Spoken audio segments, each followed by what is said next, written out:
Bonjour à tous.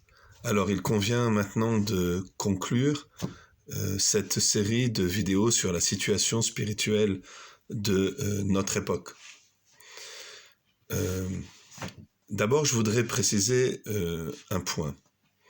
Dans ces vidéos, il ne s'agissait pas de juger ou de condamner le monde. Vous savez que la tâche des chrétiens, en tout cas de ceux qui reçoivent gratuitement l'Esprit du Christ, n'est pas de juger le monde, précisément parce qu'ils ont fait l'expérience que Jésus-Christ ne les a pas jugés, eux. À cet égard, les chrétiens doivent se juger eux-mêmes, oui, doivent avoir un regard intransigeant, une conscience étroite à l'égard d'eux-mêmes, mais une conscience large à l'égard du monde.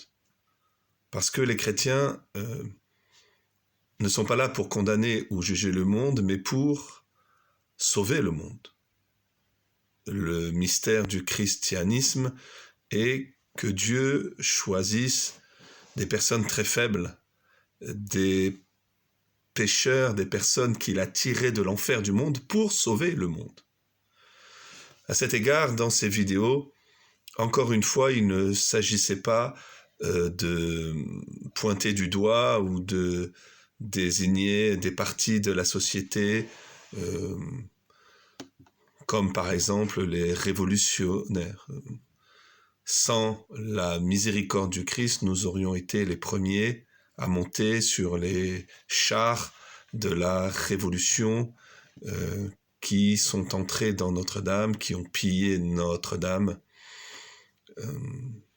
En ce sens, ici, encore une fois, dans ces vidéos, il s'agit plutôt de dégager des structures de péché propres à la société, de souligner quelques aspects du mystère de l'iniquité, de décrire quelques stratégies du mal. Donc ça, c'est le premier point.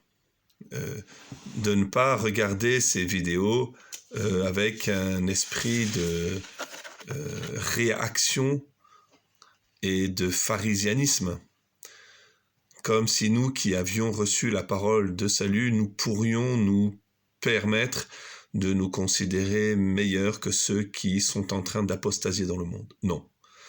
Jésus-Christ est venu nous chercher de l'apostasie, nous aussi, il nous a fait cette grâce de pouvoir recevoir son Esprit Saint, malgré notre péché qui continue chaque jour.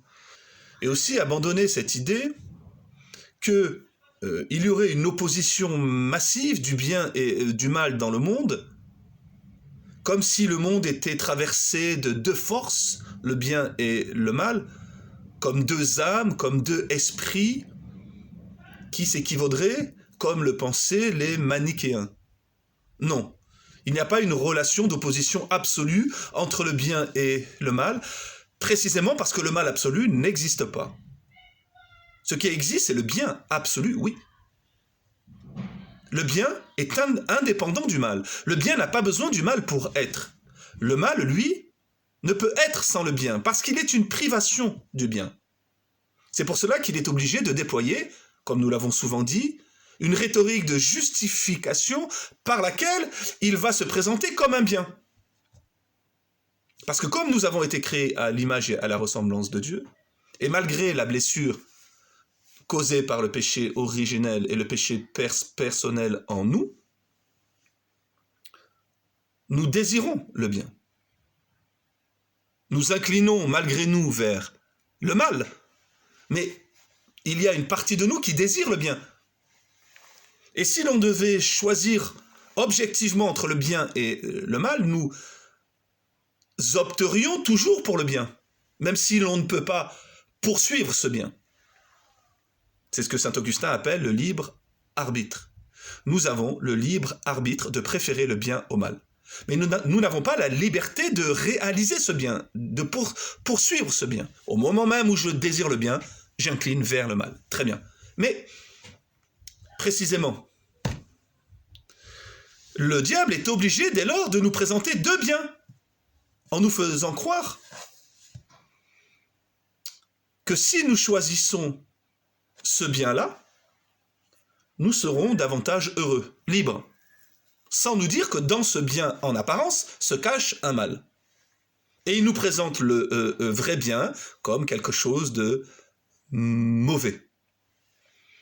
C'est cela que dans ces vidéos, nous avons, sans prétention aucune, à partir de quelques dates et quelques faits, voulu souligner un peu ce mystère de l'iniquité qui fait beaucoup de bruit.